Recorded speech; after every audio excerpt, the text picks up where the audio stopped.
সেনবাড়িতে আজ মহা ধুমধাম আয়োজন। অনেক কিছু রান্না হচ্ছে, ভালো মন্দ। ঠাকুর ঘরের সামনে সুন্দর একটা আসন পাতা হয়েছে। রাজুর বোন রানী নিজের হাতে ফল আর মিষ্টির প্লেট সাজিয়ে রেখেছে। সেনগিন্নি তৈরি, হাতে শাঁখ নিয়ে। সেনমশাই হাসি হাসি মুখে তাকিয়ে আছেন। রান্নাঘর থেকে ভেসে আসছে মান্দা মাসির রান্নার সুবাস। রানী দাদাকে ফোঁটা দিল, হাতে রক্ষা বন্ধন বাঁধল। দাদাকে তারপর নিজের হাতে খাইয়ে দিল। রাজু ছোট থেকেই শারীরিকভাবে অসুস্থ, সাধারণ মানুষের মতো নয়। হাঁটতে পারে না, নিজের হাতে খেতে পারে না, খালি চেয়ে থাকে আর খুশি হলে হাসে। রানী সব সময় অপেক্ষা করে তার দাদার মুখের হাসিটা দেখার জন্য। দাদাকে সে খুব ভালোবাসে। দাদা স্কুলে যায় না, বাড়িতে থাকে। রানী কিন্তু স্কুলে যাওয়ার সময় রোজ বাবা মায়ের সাথে সাথে দাদার পায়ে প্রণাম করে যায়। আর ওর চলে যাওয়ার রাস্তার দিকে রাজু তাকিয়ে থাকে, যতক্ষণ বোনকে দেখা যায়। রান্না বান্না সেরে মান্দা বলল, এবার যাই দিদি। সেনগিন্নির সম্মতিতে মান্দা কাজের শেষে রাস্তায় বেরিয়ে হাঁটতে থাকলো। চারিদিকের বাড়িগুলোতে শাঁখ বাজছে। প্রতিটা বাড়িতেই ভাই ফোঁটা হচ্ছে। বিবাহিতা দিদিরা নিজের বাড়ি আসছে ফোঁটা দিতে। আবার অনেক ভাই মিষ্টি আর উপহারের প্যাকেট হাতে বেরিয়ে পড়েছে দিদির বাড়ির উদ্দেশ্যে। মনটা হু হু করে উঠল মান্দার। বেরোনোর সময় মেয়ে সীমা বলেছিল, আমি ভাইকে ফোঁটা দেব না মা? মান্দা বলেছিল, গরিবের ঘরে দুবেলা দুমুঠো ভাত জোটে না, আর ভাই ফোঁটা? আমাদের ঘরে এসব হয় না, ওসব বড়লোকদের জন্য। মায়ের কথা শুনে সীমা চুপ করেছিল। ছেলে মেয়ের মুখটা চোখের সামনে ভেসে উঠল। তারপর মান্দা সোজা হাঁটতে থাকলো ভিড়ে ভরা মিষ্টির দোকানটার দিকে। সেখান থেকে একটা ছোট খামে দুটো সন্দেশ নিয়ে বাড়ির দিকে চলল। মনে মনে ভাবল, বাচ্চা দুটো কতই না খুশি হবে। বাড়ি ফিরে বলল, সীমা, সুমন, দুজনে চান করে নে তাড়াতাড়ি। চান করার পর মান্দা কাঁচা জামা পরিয়ে একটা চাটায়ে বসিয়ে সুমনকে বলল, এখানে লক্ষ্মী ছেলের মতো বস বাবা। সীমা বলল, মা, আমিও ভাইকে ফোঁটা দেব? হ্যাঁ মা, দিবি, মান্দা বলল। তারপর বস্তির ঘুপচি ঘরে উঠল শঙ্খধ্বনি। সীমা সুমনকে ফোঁটা দিয়ে মিষ্টি খাওয়ালো।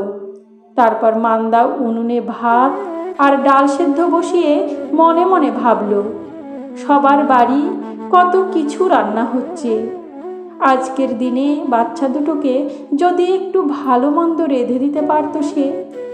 বরটা থাকলে হয়তো সেটা সম্ভব হতো, কিন্তু সে যে বউ বাচ্চা ফেলে পাশের বস্তিতে নতুন করে ঘর বেঁধেছে। তার কাছ থেকে সাহায্য নেওয়ার ইচ্ছে হয় না কোনোদিন মান্দার। তার জন্য মনে যে অনেক ঘেন্না জমে আছে ওর। এরপর 5টা বছর কেটে গেছে। ভাইফোঁটার দিন রানী সারাটা দিন নিজেকে আটকে রাখে বন্ধ দরজার মধ্যে। দাদার ছবিটার দিকে সারাক্ষণ চেয়ে থাকে। রানীর রক্ষা বন্ধন রক্ষা করতে পারেনি ওর দাদাকে। ওর দাদা ওকে ছেড়ে পাড়ি দিয়েছে অনেক অনেক দূরে। এই দিনটা এলেই সেনবাড়ির কেউ কোনো খাবার মুখে তোলে না। সেনগিন্নির হাহাকার করা কান্না শোনা যায় বাড়ি থেকে। মান্দার ওই দিন ছুটি। ছোট্ট সুমন বড় হয়েছে। ভাইফোঁটার দিন এলেই ও উকি ঝুঁকি মারে বড় বাড়ির জানালা দিয়ে। অনেকে তাড়িয়ে দেয়, ছুটে আবার গিয়ে অন্য বাড়ির দরজায় দাঁড়ায়।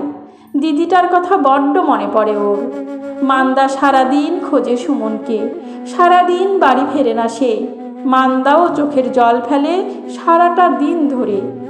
অনেক চেষ্টা করেও ডেঙ্গু জ্বরের হাত থেকে রেহাই পায়নি সীমা। কচি প্রাণটাই চলে গেছে। দুটো বাড়িতেই আজ দুঃখের দিন।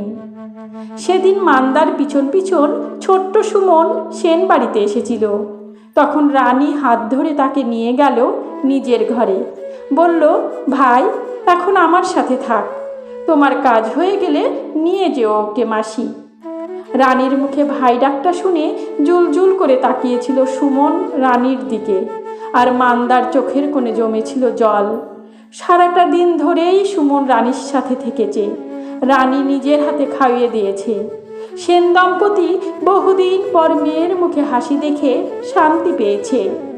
যাওয়ার সময় সুমন বলেছে, রানী দিদি, তুমি ঠিক আমার দিদির মতো ভালো।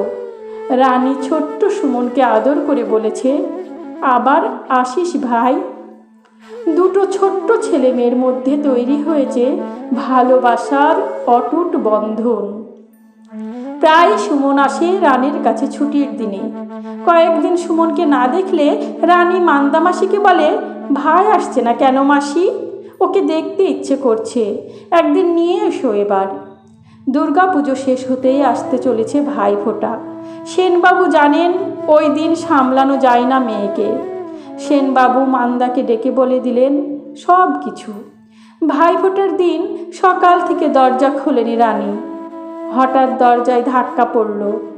রানী সোনা, স্নান করে রেডি হয়ে নে মা, বেরিয়ে দেখ কে এসেছে।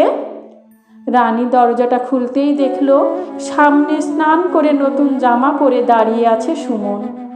রানীকে দেখে বলল, দিদি, আমি কিন্তু সকাল থেকে কিছু খাইনি। রানী বলে উঠল, আমিও খাইনি ভাই। মান্দা আর সেনগিন্নি সব রেডি করে রেখেছিলেন। আবার 5 বছর পর সেন বাড়িতে শঙ্খধ্বনি উঠল। রানী ফোঁটা দিল ভাইকে। দুজনের চোখে আর জল। তারপর রানী নিজের হাতে খাইয়ে দিল সুমনকে। ও এভাবেই তো ওর দাদাকে খাওয়াতো। কয়েকদিন পর একদিন রানী তার বাবাকে গিয়ে বলল, বাবা, আমি চাই ভাই আমাদের সাথে থাকুক, একা একা ভালো লাগে না আমার। সেনবাবু ভেবে চিনতে মান্দাকে ডেকে তার পরিবারের ব্যাপারে সব কিছু জিজ্ঞেস করলেন। মান্দা তার দুঃখের সংসার জীবনের কাহিনী একে একে বলে গেল। সেনবাবু বললেন, সুমনকে নিয়ে এ বাড়িতে থাকতে তোমার কি সমস্যা হবে মান্দা? মান্দা বলে, এ কি কথা বলছেন দাদাবাবু, আমার তো ভাগ্যের ব্যাপার সেটা। তারপর সুমন আর রানী একসাথে খাওয়া, লেখাপড়া, খেলা সব চলতে থাকলো। দুজনের হাসি আনন্দে সেন দম্পতি শান্তি অনুভব করেন। এরকম অনেকগুলো বছর কেটে গেছে। সুমন এখন সেন পরিবারের সমস্ত ব্যবসা সামলায়। রানীর বিয়ে হয়েছে তার পছন্দের ছেলের সাথে। বাড়ির কেউ রাজি ছিল না এ বিয়েতে। রানী ভাইকে বলেছিল মনের কথা। সুমন অনেক বুঝিয়ে বিয়ে দিয়েছে দিদির। বিয়ের পর প্রতিটা মাসে সুমনের দিদির বাড়ি আসা চাই। সে যে দিদিকে না দেখে থাকতে পারে না। বিয়ের কিছুদিন পর রানী হাড়ে হাড়ে বুঝে গেল যে মানুষ চিনতে সে কি ভুল করেছে। যার মধ্যে সে ভালোবাসা দেখেছিল তার মধ্যে ভালোবাসার পরিবর্তে ছিল লোভ, রানীর বাবার ব্যবসা আর সম্পত্তির উপর। প্রায় সময় বাপের বাড়ি পাঠায় টাকা আনার জন্যে। রানী ভাইকে বলে টাকা লাগবে, সুমন দিয়ে দেয়। তার দিদি কষ্ট পাক সে চায় না। রানীর স্বামী জয়দীপ সান্যাল বলে, সব কিছু তো তোমার, মানে আমার। ওই হাঘরের ছেলেকে ভাই ভাই করে কেন অত আদিক্ষেতা করো বুঝি না। পরের মাসে সুমন দিদির বাড়ি এসে দেখল দিদির মুখে গায়ে কালশিটে দাগ। ব্যাপারটা বুঝতে বাকি থাকলো না আর সুমনের। দৌড়ে গিয়ে মুখোমুখি হলো জামাইবাবুর। শুরু হলো তর্ক বিতর্ক। হঠাৎ রানীর স্বামীর গায়ে হাত তুলল সুমনের।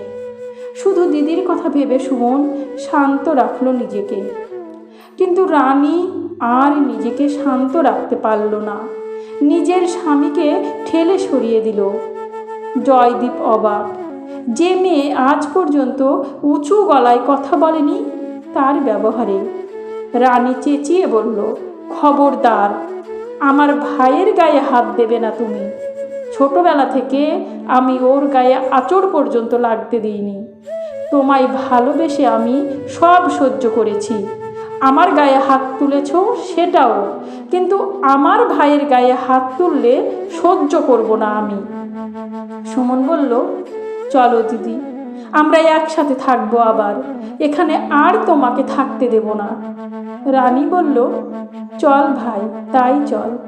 যাওয়ার সময় সুমন বলে গেল, মনে রেখো মিস্টার জয়দীপ সান্যাল, আমার দিদির উপর প্রতিটা আঘাতের শোধ আমি নেব। নিজের আইনি শাস্তির জন্য প্রস্তুত থেকো তুমি। গল্প ভাইফোঁটা, কলমে শ্রাবন্তী মিস্ত্রি, কণ্ঠে আমি রোজি।